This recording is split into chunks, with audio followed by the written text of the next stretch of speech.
তাণ্ডব। ল্যান্ডফল শুরু হয় রাত 10:30 থেকে এবং শেষ হয় রাত 12টা নাগাদ।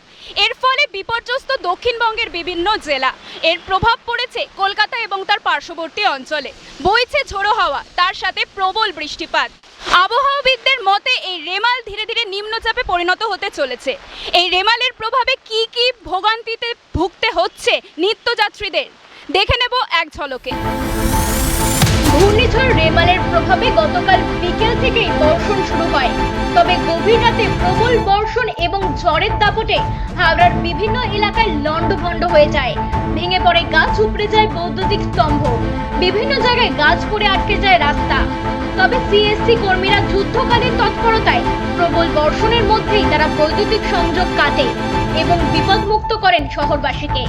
হতাহতের কোনো খবর নেই। অপরদিকে এখনো পর্যন্ত শহরের একাধিক জায়গায় জলমগ্ন হয়ে পড়েছে। রামরাজতলা, সাঁতরাগাছি সহ বিভিন্ন জায়গায় জল জমে রয়েছে। সোমবার কলকাতার জায়গায় জায়গায় জমেছে জল, কোথাও গোড়ালি, কোথাও হাঁটু, কোথাও আবার তার ওপরেও জল জমেছে। ফলে দুর্ভোগে পড়েছে নিত্যযাত্রীরা।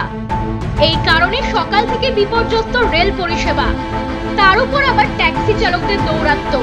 অভিযোগ, সকালে রেল পরিষেবা বন্ধ থাকায় ট্যাক্সি চালকদের কেউ 2000, কেউ বা আবার 3000 টাকা চেয়ে বসেন যাত্রীদের থেকে। আবার অটো রিক্সা পাওয়া ছিল ভাগ্যের বিষয়।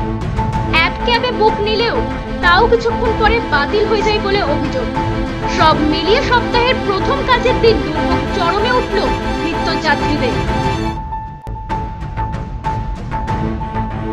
গত রবিবার বেলা 12টা থেকেই বন্ধ ছিল বিমান পরিষেবা। এদিন সকাল 9টায় চালু হওয়ার কথা ছিল, কিন্তু নির্ধারিত সময়ের আগেই বিমান পরিষেবা চালুর সিদ্ধান্ত নেয় কলকাতা বিমানবন্দর কর্তৃপক্ষ। আবহাওয়ার উন্নতি হওয়ার কারণেই বিমান পরিষেবা চালুর সিদ্ধান্ত নেওয়া হয়েছে বলেই জানা গেছে। সূত্রের খবর, 8:30 থেকে চালু হয়ে যায় বিমান ওঠা নামার প্রক্রিয়া। তবে গতকাল প্রায় 400 উড়ান বাতিল হয়। সেই কারণেই আজ পরিষেবা স্বাভাবিক হতে সময় লাগবে বলে বিমানবন্দর কর্তৃপক্ষের তরফে জানানো হয়েছে। ব্যুরো রিপোর্ট, আরবি নিউজ।